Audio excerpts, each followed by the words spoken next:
আগম নিগম তন্ত্রে আপনাকে স্বাগত। আপনার সামনে যেই জিনিসটি আপনারা দেখতে পাচ্ছেন বা দেখছেন, এটাকে বলা হয় মৌলি বা ধাগা। এর বিভিন্ন কাজে ব্যবহৃত হয় এটি। তো বেশি কথা না বলে আমি মূল কার্যে এগিয়ে নিয়ে যাই। তো আমরা যে হাতে লাল হলুদ মেশানো সুতা ব্যবহার করি, সেই সুতাকে মৌলি বলা হয়, বুঝলেন? তো অনেকেই একে রক্ষা সূত্রও বলে। এই সূত্রের বিরাট মাহাত্ম্য রয়েছে আমাদের জীবনে। শাস্ত্রীয় মতে বলতে পারেন বা জ্যোতিষ মতে বা তান্ত্রিক মতে এই সুতার শোধন করে পড়লে আমরা অনেক সমস্যার সমাধান পেতে পারি। যেমন বাড়ির লোকজনের সাথে যদি ছেলে মেয়ের সম্পর্ক ভুল না থাকে, স্বামী স্ত্রীর মধ্যে সর্বদা ঝামেলা লেগে থাকলে, প্রায় সময় ঋণের বোঝা বাড়তে থাকে ও শত্রু ক্রমাগত বেড়ে চলেছে, তাহলে আপনি এই রক্ষাসূত্র বা মৌলি ধাগা আপনি ধারণ করতে পারেন।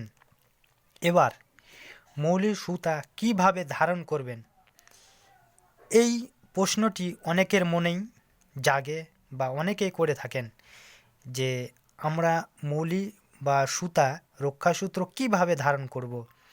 তো এই সূত্রে আপনি প্রত্যেক মঙ্গলবার, বৃহস্পতিবার, পূর্ণিমা বা যে কোনো শুভ দিনে ধারণ করতে পারেন। সকালে স্নান করে শুদ্ধ বস্ত্র পরে পূর্ব বা উত্তর দিকে মুখ করে বসুন। সামনে একটি তামার পাত্রে বা তামার, সেটা যে কোনো জিনিস হতে পারে, থালা হলে বেস্ট হয়, মৌলি সুতা রেখে গঙ্গার জলে ছিটে দিবেন। এবার অল্প মেটে সিঁদুর ও ঘিয়ে গুলিয়ে সুতার ওপর লেপে দিবেন। তারপর অল্প আতপ চাল তার উপর ছিটিয়ে দিবেন, এরম করে ছিটিয়ে দিবেন। এবার মৌলি সুতাটি হাতে 5 পাক, অর্থাৎ 5 পাক দিবেন। এই যে এটা মৌলি ধাগার এই মাথা, তো আপনি আপনি 5 পাক দেবেন বা 7 পাক ঘুরিয়ে দেবেন। পুরুষরা ডান হাতে, মহিলারা বাম হাতে কবজিতে ধারণ করবেন।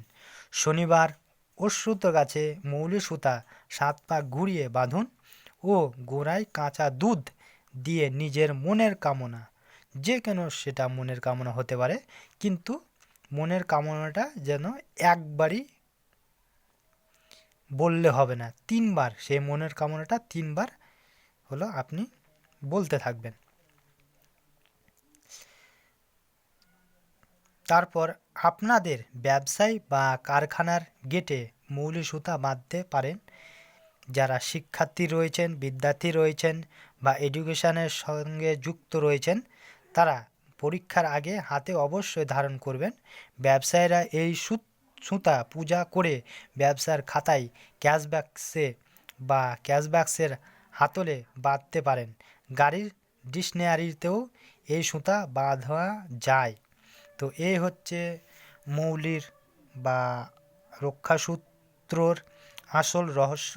তো এই ধরনের প্র্যাকটিক্যাল, অরিজিনাল এবং খাঁটি কিছু দ্রব্যগুণের পরিচয় আমি এই ভিডিওর মাধ্যমে আপনাদের সামনে উপস্থাপনা করব।